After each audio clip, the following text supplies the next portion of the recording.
In the Shadow of the Silent Majorities, or The End of the Social, an essay by Jean Baudrillard, read by Steadyy ΔΕlτα.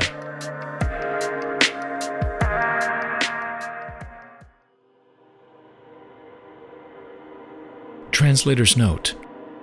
Throughout the text, lamas, thermas imply a condensation of terms, which allows Baudrillard to make a number of central puns and allusions. For not only does lamas directly refer to the physical and philosophical sense of substance or matter, it can just as easily mean the majority, as in the mass of workers, or even the electrical usage of an earth. Hence, thermas can simultaneously mean to form a mass, to form an earth, or to form a majority. Part 3. Rise and Fall of the Political. The political and the social seem inseparable to us, twin constellations since at least the French Revolution, under the sign, determinant or not, of the economic. But for us today, this undoubtedly is only true of their simultaneous decline. When the political emerged during the Renaissance from the religious and ecclesiastic spheres to win renown with Machiavelli, it was at first only a pure game of signs, a pure strategy which was not burdened with any social or historical truth, but, on the contrary, played on the absence of truth, as did later the worldly strategy of the Jesuits on the absence of God. To begin with, the political space belonged to the same order as that of the Renaissance mechanical theater or of perspective space and painting, which were invented at the same time. Its form was that of a game, not of a system of representation, semiurgy and strategy, not ideology. Its function was one of virtuosity, not of truth. Hence the game, subtle and a corollary to this, of Balthasar Gracian in Homme de Cour.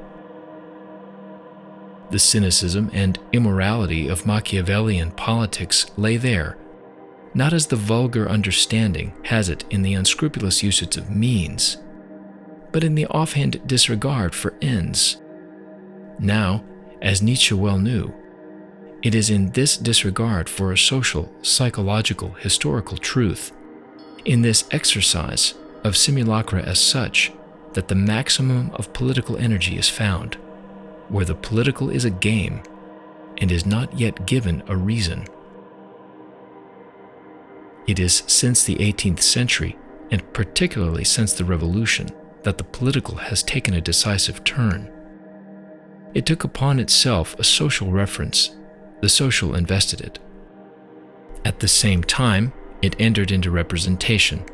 Its performance became dominated by representative mechanisms. Theater pursued a parallel fate.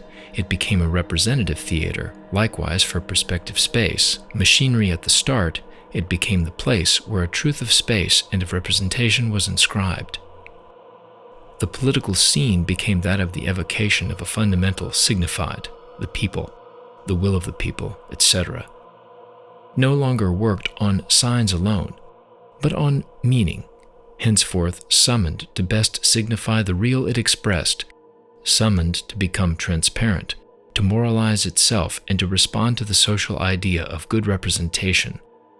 For a long time, nevertheless, a balance came into play between the proper sphere of the political and the forces reflected in it, the social, the historical, the economic.